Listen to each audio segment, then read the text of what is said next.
Hello YouTuber, welcome to a new video where I'll continue the presentation. But first I'll fix myself up as I just got up and had breakfast, which I showed you. So let's do some magic here and we're going to do a quick transformation. And well, I'm already fixed up just how I wanted. Hi, I'm Anita, a Cuban YouTuber. Welcome to my channel, especially if you're new here. I make videos about Cuba, about life in Cuba, about my reality as a young person living here in Cuba. Today, I'll share a video with you. A typical day on the streets of Cuba as I'll be out and about. It's like a day in the life in Cuba. I want to combine and change it since I've made similar videos before. About my reality as a YouTuber in Cuba, I mean how I do it, how I started, how I upload the videos, with the internet being so expensive here. And if we Cuban YouTubers can charge from here and live off that. So that's what I want to talk about in this little video as it unfolds. I hope you stick around, like and subscribe as it helps me a lot. And well, let's start with today's little video. The first thing I do when an idea comes to me, sometimes an idea comes to me in places that are kind of crazy. Ideas come to me while walking down the street and in the shower. But if I don't write down that idea in the moment, I forget it. So, whenever I'm walking down the street and an idea comes to me, I look for my phone and write down that idea in the phone's notes. Also, if I'm in the shower, I have my phone with me in the bathroom because I think everyone takes their phone into the bathroom. I'm bathing, I'm in the shower. And me, if an idea occurs to me, I stop bathing, dry my hands, and jot down that idea in the phone's notes. I mean, now when I decide to make a video, I plan it out. So I say on such a day I'm going to make a video. Today, I'm writing in this little notebook that they give out in Cuban schools. Look at these notebooks. They're the ones provided in schools across Cuba. When you're in school, all the children, the students, they give us notebooks. In other words, the approximate amount for the subjects we'll cover. So this is a notebook from the university. Here it has the alma mater of the University of Havana. These little drawings, of course, I made them. So this is my little YouTube notebook where I jot down my ideas. For example, I'm going to develop a video of I don't know. Here I have the video of a typical day in Matanzas. And then I write like a little script. How I want to guide myself, what I want to say, what I want to talk about, the order I want to give to the video to guide myself more or less. It's not that I do it specifically like this, but this helps me organize my ideas and of course makes the video more elaborate. And then, well, that's how I make my videos and make up my mind. And then the other part is to start recording. And to start recording, well, we go to the street because that's where the action is. Interesting.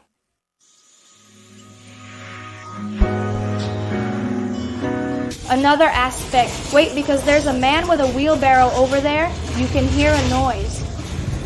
Another aspect of being a YouTuber in Cuba is that people look at you a lot when you're recording and talking to a phone on the streets. Look, the internet in Cuba maybe arrived recently. Data-driven internet arrived in 2018, just 4 years ago in 2022, providing internet access through data.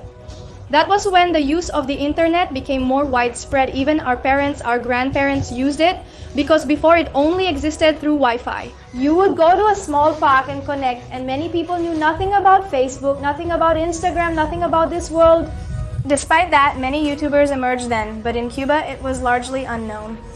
With the arrival of data, it was around November. In December of 2018, all of this became much more known and many more YouTubers emerged.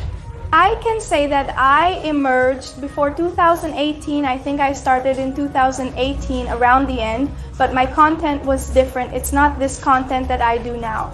This one works great for me and I believe you like it too. Share your thoughts in the comments. And well, what I want to tell you with all this talk is that people look at you very strangely when you are walking down the street talking to a phone. Right now, over there, there's a lady looking at me with a very strange face. They are not used to this. I felt embarrassed when I started recording in the streets. It was horrible. I mean, I needed to go with someone by my side and talk when I saw that there weren't many people around. Honestly, I don't care anymore. I'm not embarrassed anymore. Let's go for a little moment now around the city to sort out some things, and then I'll talk to you about more interesting topics. How does the Cuban YouTuber get paid? Because as you know, YouTube is blocked for Cuba in terms of monetization. You can't get paid here in Cuba. So here we always come up with something to get our way because we also have rights, right? So let's go.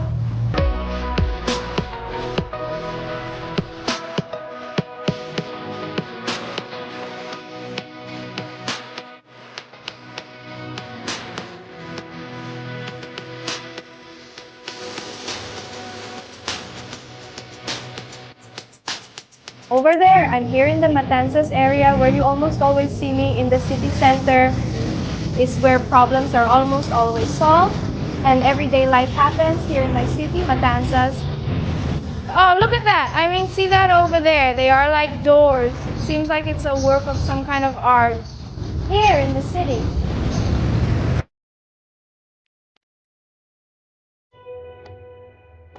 I've already sorted out some things. Now I'm here in Narvaez. As you can see, I've shown you Narvaez many times in my videos. I'm going to have a little coffee at a place that I love, which for me is the best place, that sells coffee here in Matanzas. I uploaded a little photo the other day, and I'm going to take you there with me so you can see. I'll continue sharing about my life as a YouTuber in Cuba. I'm speaking to you now from the middle of Narvaez. After I've already recorded the video, I edit it on the laptop. There are many YouTubers here in Cuba who edit on their phones. I edit on my laptop. Normally in a single day, I edit the video. I spend maybe many hours doing it, but well, I manage to do it and then I go to upload the video. Here in Cuba, as many know, there is only one phone company. It's the only one we can operate with, which is Etexa. And well, I upload the videos via Wi-Fi. Sometimes normally the Wi-Fi is like this in the parks, in the open places right here in Narvaez, there is Wi-Fi. Or do I prefer, truthfully, to upload it via mobile data? I buy a data package and well, I upload the video through there. Because there it uploads in 10 minutes and I already upload the video. Uploading a video via Wi-Fi takes an hour to an hour and a half, which is significantly more expensive than using a data package. Therefore, I have to invest a lot. We Cuban YouTubers here invest a lot. I think we have spent more than we have earned to upload videos. But well, we earn your affection and at some point we can fulfill our dreams. So I'm not going to give you any more and let's have that coffee.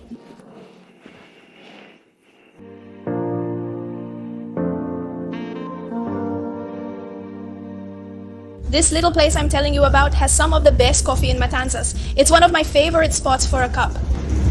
And here are the little offers. They sell different types of coffee. They also sell tea, drinks, and they sell sandwiches and nuts to eat. But the coffee here is exquisite. I love it. For me, the place that is most worth it to have coffee here in Matanzas.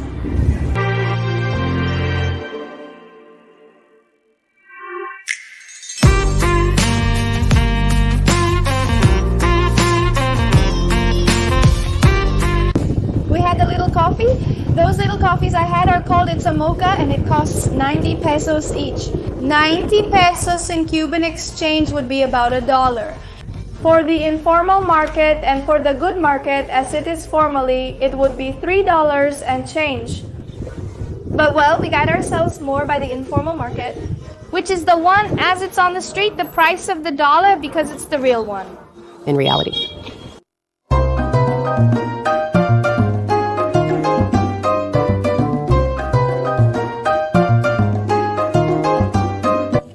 Well, I've already arrived home and I'm going to have a little bit Of water. because I'm exhausted. I came on a bus that was like this. When we Cubans say like this, it means it's full of people. Not even one more person fits and the driver always says, move to the back, there's still space, the egg is empty and the egg was not empty. And well, we are going to continue talking about the life of the Cuban YouTuber. I previously discussed the video upload time, internet costs, and related matters with you. Now we are going to talk about the money. What's the deal with the money? As you know, YouTubers must meet certain requirements to be able to monetize their content. Having more than 1,000 subscribers and over 4,000 hours of playback in the period of a year. As you all know, I just met those requirements. Now what happens that here in Cuba, can't you monetize? You have to create your account from abroad. You have to give your account to a person who is absolutely trustworthy. Because that person is going to manage your channel. The income. That person will handle everything for you, including collecting the money and all related tasks. You have to link an AdSense account to YouTube, which is Google's payment platform, and well, through AdSense, that's where you're going to collect the money. Now I can't withdraw that money until it reaches $100. I mean, I upload videos and accumulate my earnings. When it reaches $100, that's when I can withdraw those earnings. To this day, I still haven't reached it because a lot of people have doubts. Hey, how much do you charge? I don't know what. Most YouTubers I've watched don't disclose their exact rates for this topic. I now understand why. The thing is, you don't always charge a fixed rate, you charge based on views and ads. For the ads that are probably appearing in my videos now, I know they can be annoying sometimes, but I have to put them because that's how I'm going to earn income. So if you skip the ads, that's less income for me. I've realized that your earnings will vary between videos. I'll provide 2 examples to illustrate this. 2 weeks ago, or rather 2 monetized videos ago, this will be the 3rd. The 2 previous videos, one was about Varadero and the other was from here, from Matanzas, about a shopping day. I earned much more income from the Varadero video because it has many more views and of course many more people saw the ads. So in that video I made approximately $12 and in the Matanzas video I've made about $6 so far. Around there based on the views I have. YouTube takes a commission, but I've also accumulated earnings from past videos as they also count. I can't tell you exactly how many I have, I can only tell you that I haven't reached 100. I'm not that close to receiving my first YouTube payment, but I'm also not very interested. I enjoy this, honestly. I don't do it for the money, I do it because I enjoy it. And well, I wanted to comment on how we Cuban YouTubers get paid. That is Cuban YouTubers who make a living from it.